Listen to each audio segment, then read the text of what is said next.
This is the most important and crucial period of your lives, for what you do now and what you decide now at this age may well determine which way your life shall go. And the question is whether you have a proper, a solid, and a sound blueprint. And I want to suggest some of the things that should be in your life's blueprint. Number one in your life's blueprint should be a deep belief in your own dignity, your own worth, and your own somebodyness. Don't allow anybody to make you feel that you are nobody. Always feel that you count. Always feel that you have worth. And always feel that your life has ultimate significance. Secondly, in your life's blueprint, you must have, as a basic principle, the determination to achieve excellence in your various fields of endeavor. You're going to be deciding as the days and the years unfold what you will do in life, what your life's work will be. Once you discover what it will be, set out to do it, and to do it well. Be a bush if you can't be a tree. If you can't be a highway, just be a trail. If you can't be the sun, be a star. For it isn't by size that you win or you fail. Be the best of whatever you are. Finally, in your life's blueprint must be a commitment to the eternal principles of beauty, love, and justice. Well, life for none of us has been a crystal stair, but we must keep moving. We must keep going. If you can't fly, run. If you can't run, walk. If you can't walk, crawl, but by all means, keep moving.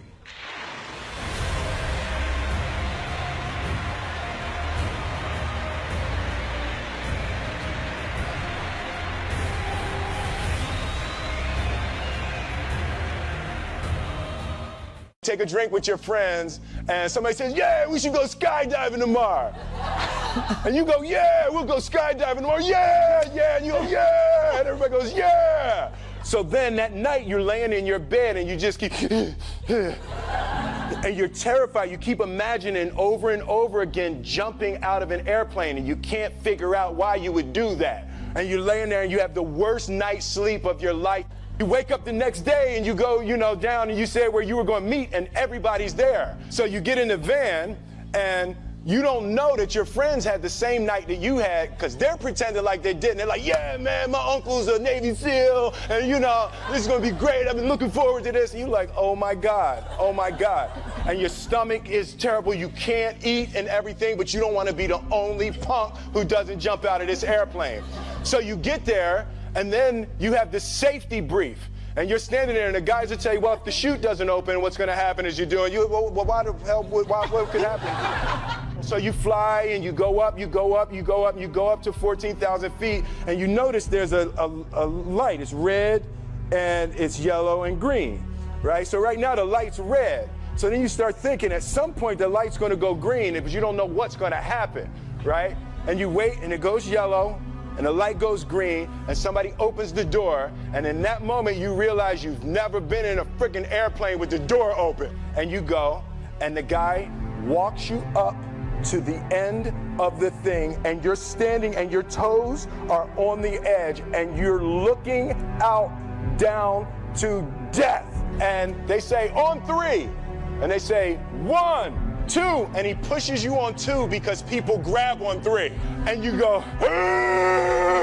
and you fall out of the airplane, and in 1 second you realize that it's the most blissful experience of your life. You're flying, right? It doesn't feel like falling, right? It's like you actually are kind of held a little bit by the wind, and then you start falling, and there's zero fear. You realize that the point of maximum danger is the point of minimum fear. It's bliss. It's bliss, and you're flying, right? And you're doing that, and then 20 seconds, 25 seconds, 40 seconds, and you have enough time to just kind of be like, oh, shit, that's that building. I like that one. Oh, you can see the ocean. And the lesson for me was, why were you scared in your bed the night before?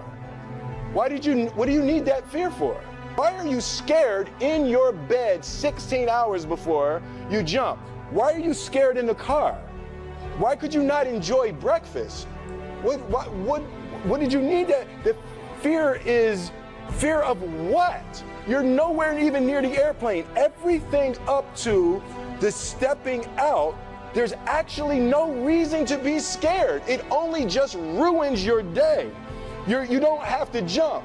And then in that moment, all of a sudden, where you should be terrified is the most blissful experience of your life. And God placed the best things in life on the other side of terror. On the other side of your maximum fear are all of the best things in life. You ain't gonna believe this, but you used to fit right here.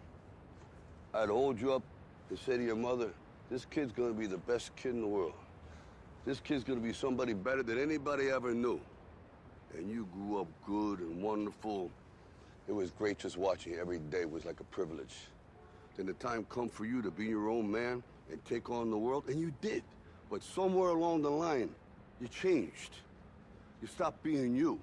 You let people stick a finger in your face and tell you you're no good. And when things got hard, you started looking for something to blame, like a big shadow. Let me tell you something you already know. The world ain't all sunshine and rainbows. It's a very mean and nasty place, and I don't care how tough you are, it will beat you to your knees and keep you there permanently if you let it. You, me, or nobody is gonna hit as hard as life. But it ain't about how hard you hit.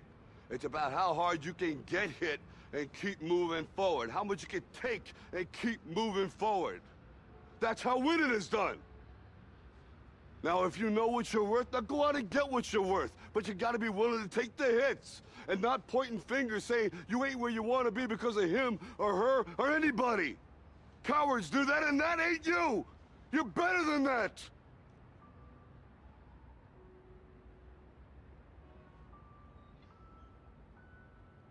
I'm always gonna love you no matter what.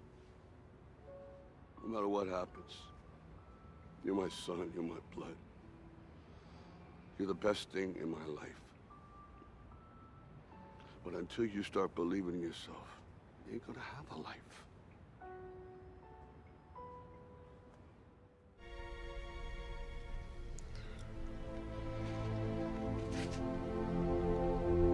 I wish the ring had never come to me. I wish none of this had happened. So do all who live to see such times, but that is not for them to decide. All we have to decide is what to do with the time that is given to us. There are other forces at work in this world, Frodo, besides the will of evil. Bilbo was meant to find the ring, in which case you also were meant to have it. And that is an encouraging thought.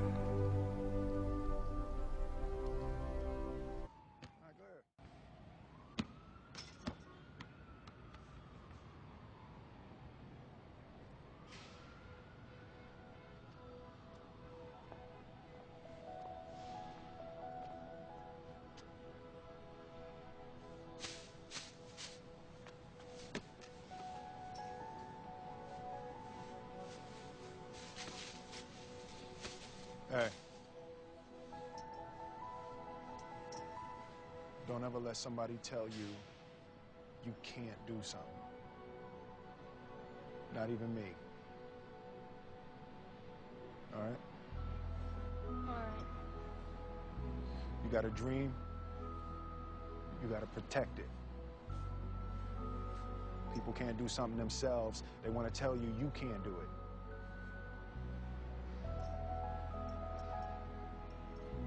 You want something, go get it. Period.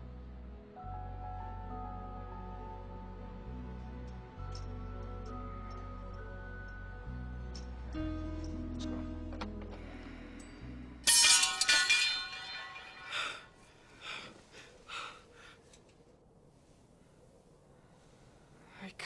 do this, Sam. I know. It's all wrong. By rights, we shouldn't even be here.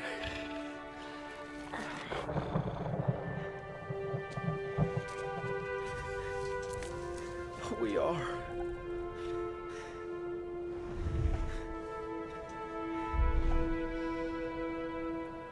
It's like in the great stories, Mr. Frodo. The ones that really mattered. Full of darkness and danger they were. And sometimes you didn't want to know the end. Because how could the end be happy? How could the world go back to the way it was when so much bad had happened?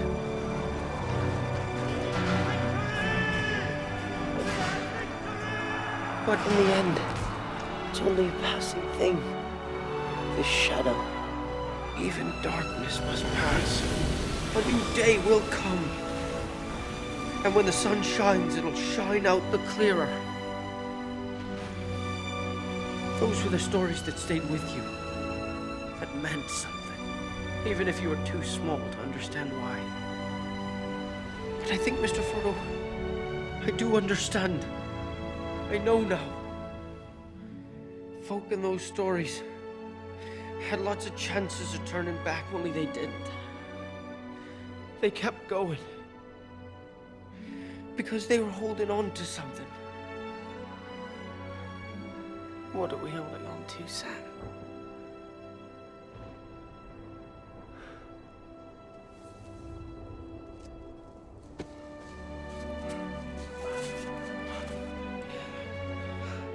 There's some good in this world, Mr. Frodo. And it's worth fighting for.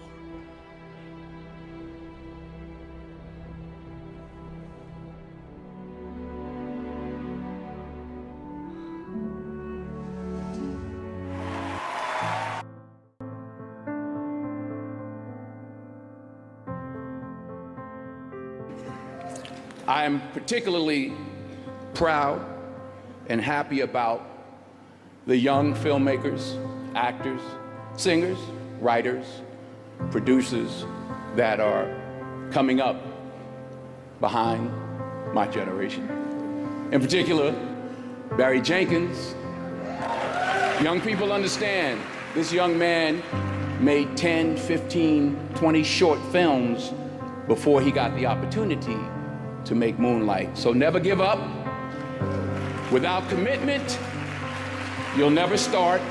But more importantly, without consistency, you'll never finish. It's not easy. If it was easy, there'd be no Kerry Washington. If it was easy, there'd be no Taraji Henson, P. Henson. If it were easy, there'd be no Octavia Spencer. But not only that, if it were easy, there'd be no Viola Davis.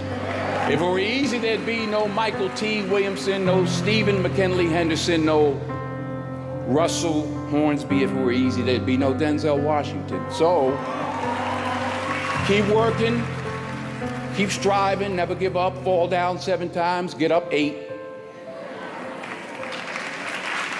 Ease is a greater threat to progress than hardship. Ease is a greater threat to progress than hardship. So, keep moving, keep growing, keep learning. See you at work.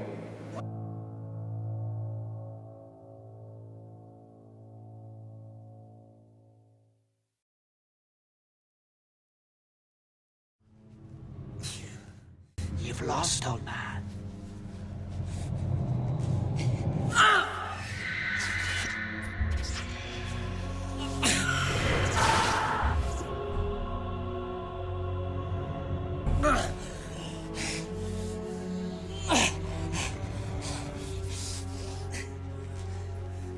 Harry.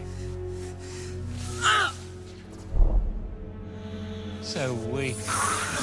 So vulnerable.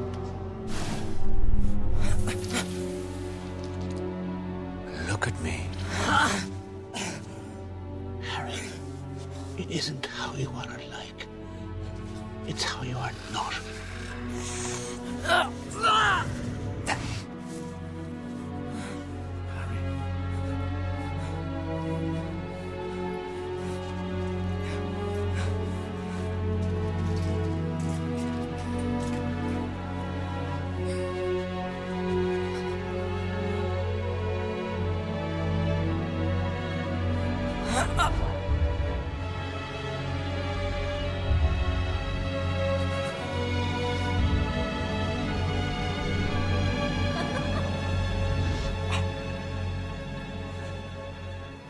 You're the weak one.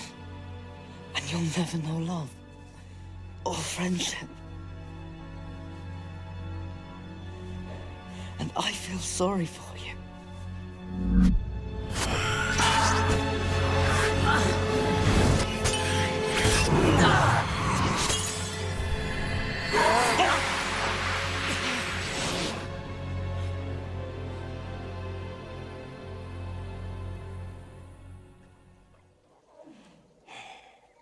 Always with you what cannot be done. Hear you nothing that I say. All right, I'll give it a try. No, try not. Do or do not. There is no try.